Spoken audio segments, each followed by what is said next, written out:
This is the CBS Evening News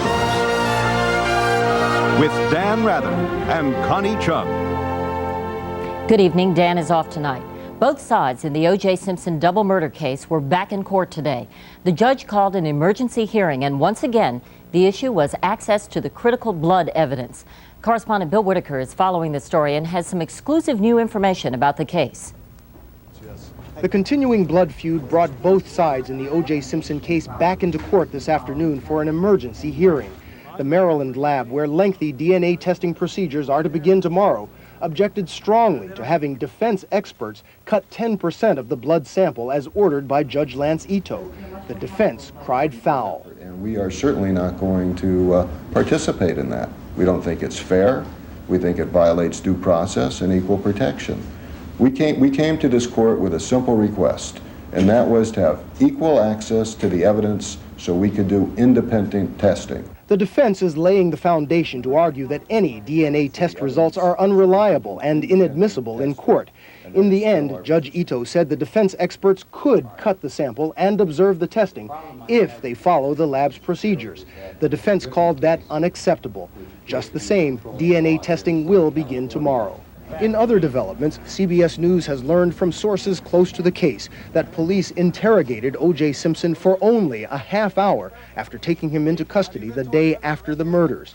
Defense attorneys and earlier press reports indicated that Simpson was questioned for 3 hours or more.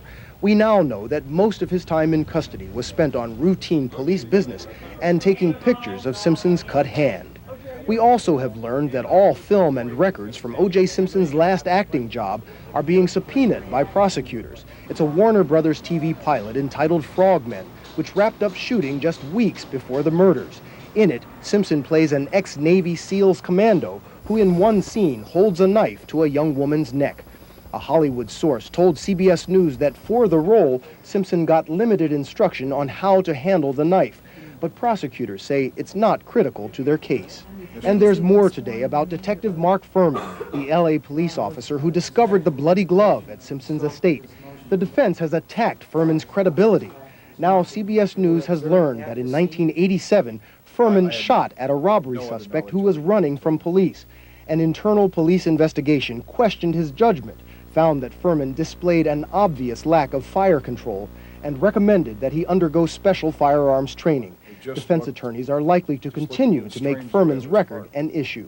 In an additional twist, the mother of murder victim Ronald Goldman is suing O.J. Simpson for money, claiming the wrongful death of her son. Bill Whitaker, CBS News, Los Angeles.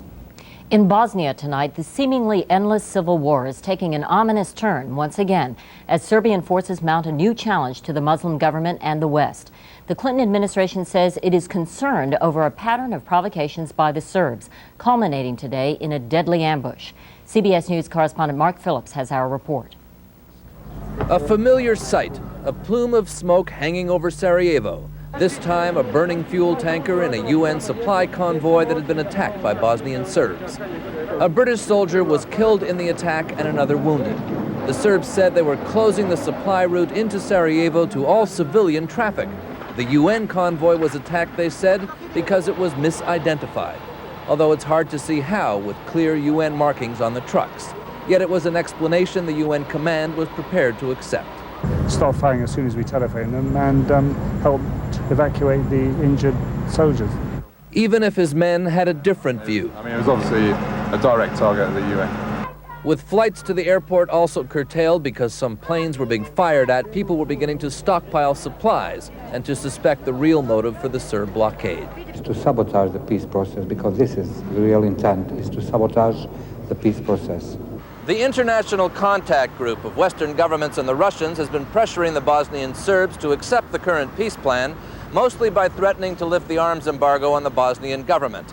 But by blockading Sarajevo, the Bosnian Serbs may be creating just the sort of diversionary crisis they seek to bury this peace plan under the same sort of avalanche of events that has buried all the others.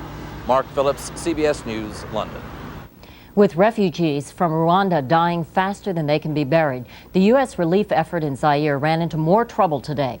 U.S. Army troops churned out 46,000 gallons of clean water, but the UN didn't have enough tanker trucks to get it to the refugees. Meanwhile, the U.S. is setting up a headquarters across the border in Rwanda to help refugees return home. CBS News correspondent Barry Peterson is covering the story inside Rwanda. They're returning home in desperation, fleeing the horror of the refugee camps. Most are umuhinzi, farmers. My children were getting sick in the camps, he said. It is better to come here than face the cholera. And they believe the promises of the victorious rebel government. We are telling refugees to come back home because their security will be guaranteed. Threading through the banana forest, Bayanga Dore carried the only piece of furniture she owns, a table. The food in her house was stolen, but she was glad to be back. I believe the government, she says. I believe my children and I will be safe. Rwanda's government says the refugees are welcome back, but they cannot come back by car or bus or truck. They must walk. This to prevent the rapid spread of cholera. But in essence, it also means the survival of the fittest. It is a hard journey in summer's heat. Some have already lost to cholera and exhaustion. At roadside camps, the UN was leaving food as a magnet to attract more to make the journey back. Village elders distributed the food, but aid officials warn that the war and the refugee exodus won't be solved with a quick fix. We're looking at tremendous amount of funding, tremendous amount of resources to rebuild the country, to take care of the rehabilitation, and to take care of their relief needs over the next 1 to 5 years. It is still just a trickle of the more than 2 million who fled the war, but the long march home has started. Barry Peterson, CBS News, Nyamumba, Rwanda. A new CBS News poll shows that by 2 to 1, American people approve of the effort to help the Rwandan refugees. However, the same poll shows Americans may be growing weary of humanitarian crises around the world.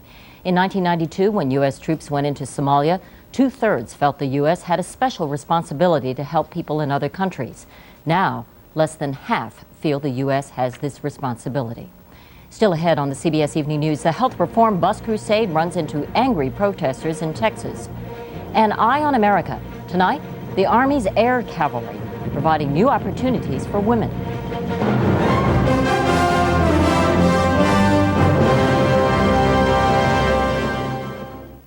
Why compromise on a laxative? If strong and gentle is what you want, get Docalax. It's so effective, doctors recommend it more than X-Lax and Correctol combined. And it's gentle with comfort coating. Don't compromise. Get strong, get gentle. Get Docalax. My house, the kids run the show. We love to be alone. Eat to live, stay on your toes. We live to eat. It's because families are different that we make the things we do. Everyone's at home with Ethan Allen. Come in and see what's on sale. How can something non-alcoholic taste this good, huh? Funny you should ask, Jim. Old Milwaukee starts with fully fermented beer and uses this Centrotherm with its unique rotating evaporator system to carefully remove the alcohol. So, full-bodied beer flavor is never compromised? Exactly, that's the beauty of the Centrotherm. For a non-alcoholic brew that tastes like beer, it doesn't get any better than this. Who said that? The debate over health care reform entered a nasty partisan phase today. President Clinton showed that he hasn't given up on employer mandates after all, and he charged the name of the game for Republicans is to stall. White House correspondent Rita Braver has more. The first and second couples tried to resuscitate their ailing health care plan at a White House gathering of Americans with disabilities. After appearing to waffle last week, the president insisted that all Americans must have affordable coverage that cannot be taken away. And he said that employers must help foot the bill. I have seen no one yet who has come up with a better idea than shared responsibility between employers and employees for private health insurance in our private health care system. And President Clinton all but accused Republicans of trying to sabotage reform. Let me say that I desperately want a bipartisan bill, but every time I have reached out, they have moved further away. Even as healthcare advocates campaigned for reform on Capitol Hill, key Republicans were proclaiming that there's no need for a bill to clear both houses before the August recess. The calls we're getting in my office, we can't even get into our own office, are don't rush it, take your time, and I think that's where most American people are. So if we didn't pass it, my view is there might be a big sigh of relief around the country. In fact, some Republican strategists now believe that their party will do better in the fall elections if they can brag that they stopped the president's scheme. But White House aides insist that the president will get health care passed and that he'll do it by making it look like Republicans are more interested in politics than in the needs of Americans. Rita Braver, CBS News at the White House. The administration's bus caravan for health care kept on trucking today, but the engines are groaning, and the flak is getting heavier with every stop. Correspondent Linda Douglas has that side of the story. It was another rough day for the health reform bus crusade. Protesters gleefully towed a lame bus to the kickoff site in Dallas, while the original kickoff event at a church was canceled. Too closely linked to the White House, said church leaders. The church is not here to serve the political needs of a certain group. The trip was meant to be a traveling rally of ordinary Americans whipping up support for health reform. But there is no specific health reform plan yet, and the trip has been plagued by frustrations. We've had one bus overheat a little bit. We've come late to meetings. Today's buses were met by fierce protesters, well-organized conservatives, anti-abortion activists, Ross Perot supporters, many afraid of what they've heard about Clinton health reform. If we try and choose our own doctors and pay them out of our own pocket, they're going to throw us in jail. The message the riders had hoped to communicate publicly seems to come out best in private, inside the bus where they can tell their painful stories about being sick and uninsured. Peggy Sackett suffered lung damage in an accident, and now her insurance has run out. She had a message for the protesters. This is not an act. It's not a play. It is the truth, and it does happen to anyone, and it can happen to you. This was not how it was meant to be. Organizers of the trip had hoped to spark the kind of spontaneous passion that greeted candidate Bill Clinton's bus caravan 2 years ago.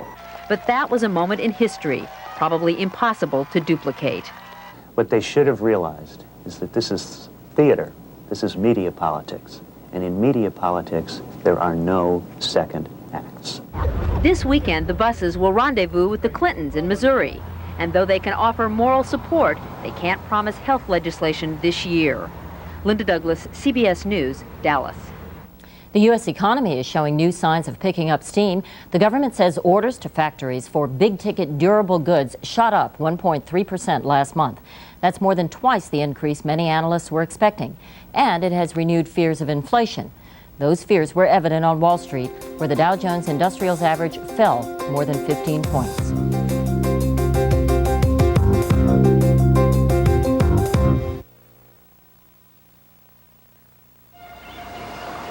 This summer, get away from it all.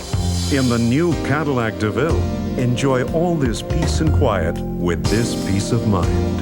While you're also getting away from monthly payments with a single upfront lease payment of $11,622, saving you $1,474 on a new DeVille. Before summer passes by, see your Cadillac dealer. Not one of these guys has a single gray hair. Is it by chance or is it by choice?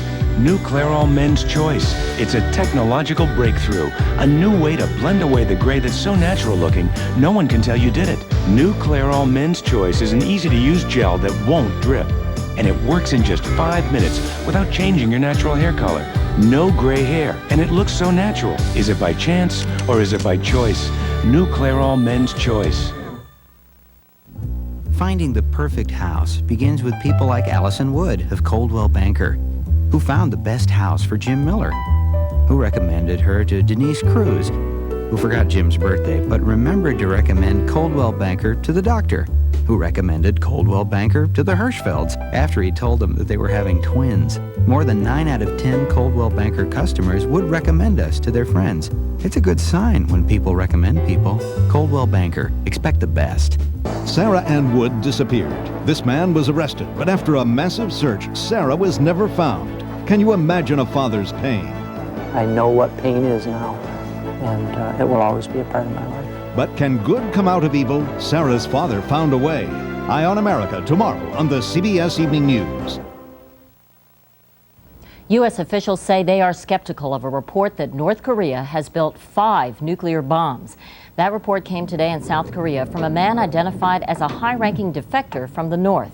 He said North Korea is using negotiations as a stalling tactic while it builds more nuclear warheads and missiles to deliver them.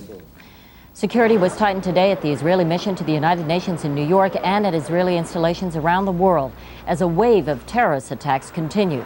The bombing campaign has coincided with steps towards peace in the Middle East. No arrests have been made, and claims of responsibility have not been verified. But as correspondent Bob Simon reports, Israeli officials suspect the campaign is being directed by their enemies in Iran. The first official link to Tehran came in Argentina today. Investigators questioned 2 Iranians in connection with the bombing of a Jewish community center, which killed close to 100. The 2 suspects were arrested after police were tipped off by an Iranian defector. He said the bombing was planned by a former Iranian army officer living in Buenos Aires. It was the first blast in a wave of terror, which swept from Argentina to Panama, where a bomb brought down a plane, to London, where bombs targeted the Israeli embassy and a building housing Jewish charities. Israel is convinced that no matter where the bombs go off, they're all aimed at the White House lawn, at the peace process, and that they're orchestrated by the Islamic fundamentalists running Iran. And I believe that there is an infrastructure of extreme Islamic terror groups all over the world. Israeli officials say Tehran probably mobilized its Lebanese clients, the radical Muslims of Hezbollah, to do the legwork, and that their motive was revenge. Last May, Israeli commandos snatched Hezbollah leader Mustafa Durrani from his bed in the Bekaa Valley. A few days later, more than 30 guerrillas were killed when Israeli jets hit a Hezbollah barracks nearby. Then there is a vicious circle that indeed may also be spilled over to Buenos Aires or to London. The Israelis can strike now at southern Lebanon, but it's not easy to get to Iran. That's why Rabin yesterday tried to persuade President Clinton to lead an international campaign against the heart of the terror, which is Tehran. Bob Simon, CBS News, Tel Aviv. Coming up next on the CBS Evening News, the disappearance of a wealthy heiress. 17 years later, police say they have solved the mystery.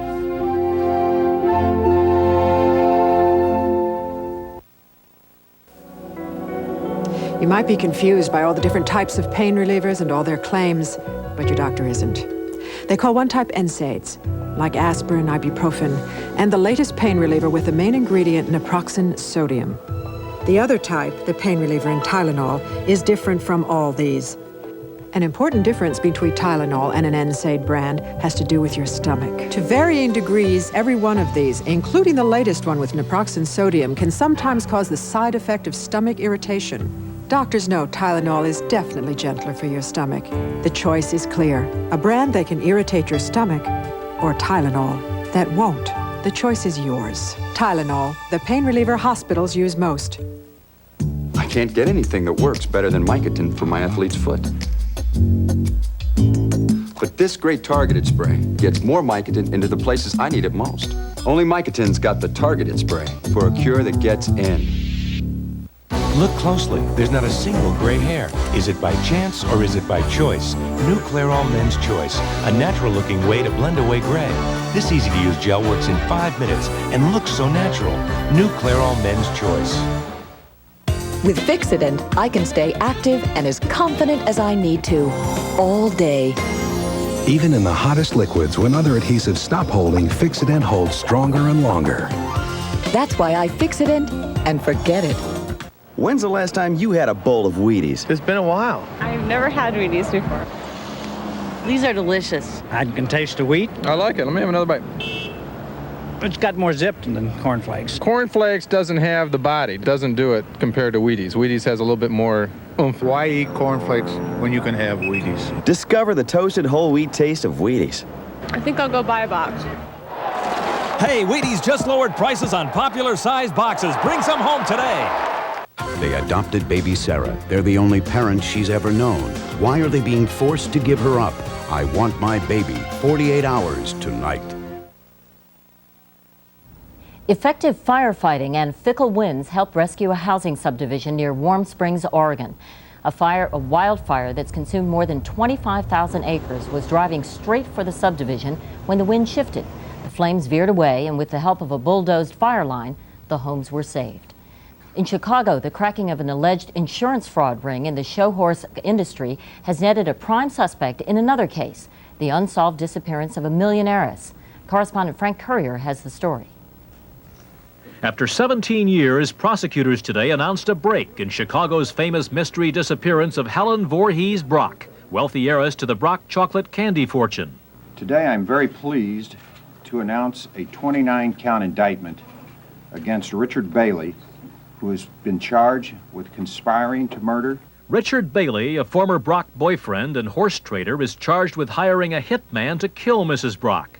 The 65-year-old millionaire widow disappeared in 1977 after leaving the Mayo Clinic, heading home to her 7-acre suburban estate near Chicago. This is essentially a fraud scheme, and the murder of Helen Brock was a spin out of that in the sense of concealing the fraud scheme. Brock was murdered, prosecutors say, when she discovered Bailey was a con man, later linked with a scheme to kill expensive show horses for insurance money. 19 people in all are indicted in the horse-killing plot, which involved a string of mysterious and deadly stable fires. Ron Mueller, who in the mid-1970s burned 3 horses alive as part of an insurance fraud scheme. And horses were the key to a break in the Brock case. After years of police digging that dead-ended, a body and a murder weapon were never found. Investigators won't comment on who the trigger man might be, but today's indictments go the furthest in 17 years toward unraveling this city's most celebrated unsolved murder mystery. Frank Courier, CBS News, Chicago. Coming up next, Eye on America. Tonight, women taking on new, potentially dangerous roles in the U.S. military.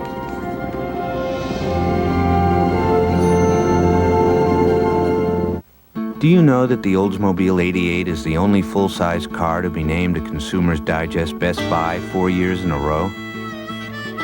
You see, the 88 Special Edition offers dual airbags, anti-lock brakes, power windows and locks, and more for a very attractive price. Maybe that's why it keeps winning. Well, this car has so much going for it, it's hard to be sure. It's your money.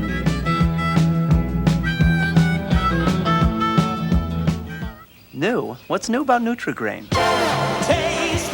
We got taste! We got a whole new bowl you won't taste! Lots of taste! We've got big fat raisins, crunchy almonds, lightly sweetened taste! Taste! Great taste! Yes, it's written all over our face! Once we were bland and love, but now we're low and love! 'Cause Nutri-Grain has no! Oh, it's got new Kellogg's Nutri-Grain cereal. Okay, if the moon was really made out of cheese, I'd be an astronaut. Healthy Choice makes real cheese with skim milk, so it's naturally fat-free. I put it on practically everything. With Healthy Choice, I eat what I like. cheese. Well, this is it. This is where we start. Finally, just the two of us. Plan for the future. Let's be kids again, seize the day. Whether you're starting out or starting over, everyone's at home with Ethan Allen. Come in and see what's on sale. Some nights, my husband Ben is out there for hours, in spite of his minor arthritis pain. When he has a flare-up, he takes Advil. For minor arthritis pain, doctors recommend Advil most, and Advil's gentler on his stomach than aspirin. He says Advil lets him get back to doing what he loves. And without the pain, he sleeps better. Says he wakes up feeling ready for another day. Advil, advanced medicine for pain. The U.S. Army is about to open about 30,000 more jobs to female soldiers. Under a compromise plan, women will be allowed to pilot helicopters and air cavalry units, but they will be barred from rocket artillery and most frontline combat units. CBS News national security correspondent David Martin looks at the changing role of women in the military in tonight's Eye on America. Looking like a mutant insect out of your worst nightmare, the Apache helicopter exists for one reason only: to destroy the enemy. The front seat is Warrant Officer Kathy Jarrell. It's something that I'm still kind of adapting to because all my life, you know, you grow up as a little girl, you know, you wear a dress.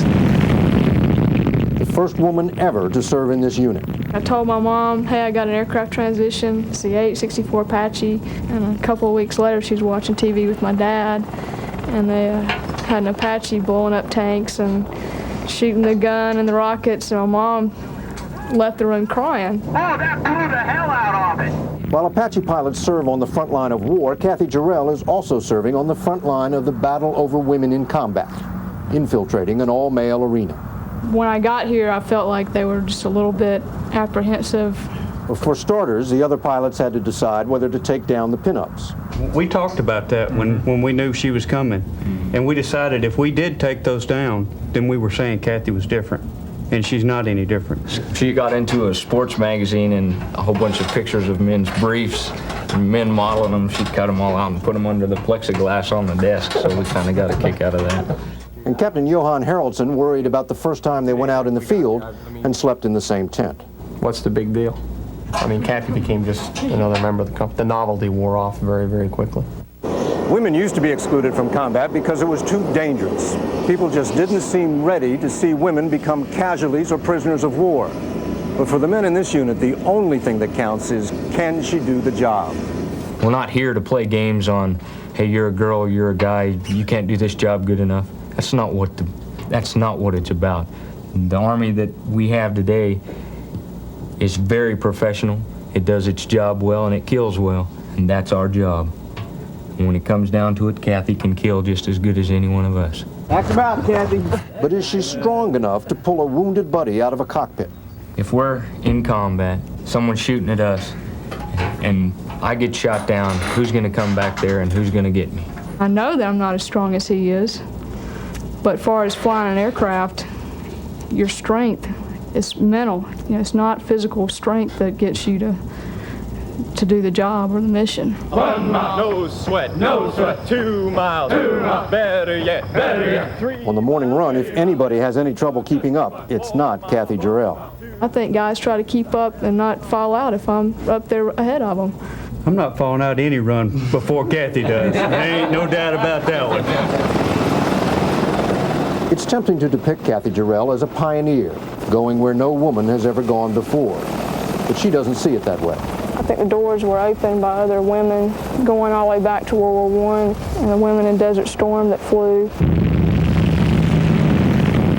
But never, until now, combat aircraft. That man walking next to Kathy Jarrell fired the first shot of the Gulf War. She could fire the first shot of the next war. At Fort Campbell, Kentucky, David Martin for Eye on America. And that's our news. Coming up on America Tonight, a medical mystery about a baby boy. Is he a victim of a rare disease or child abuse? Join Deborah Norville and Dana King tonight at 9, 8 Central Time. Then Dan Rather will be along with 48 Hours, all about battles over adopted children. 48 Hours, I Want My Baby, tonight at 10, 9 Central Time. I'm Connie Chung. I'll see you again tomorrow night. Thank you for joining us. For Dan and all of us at CBS News, good night.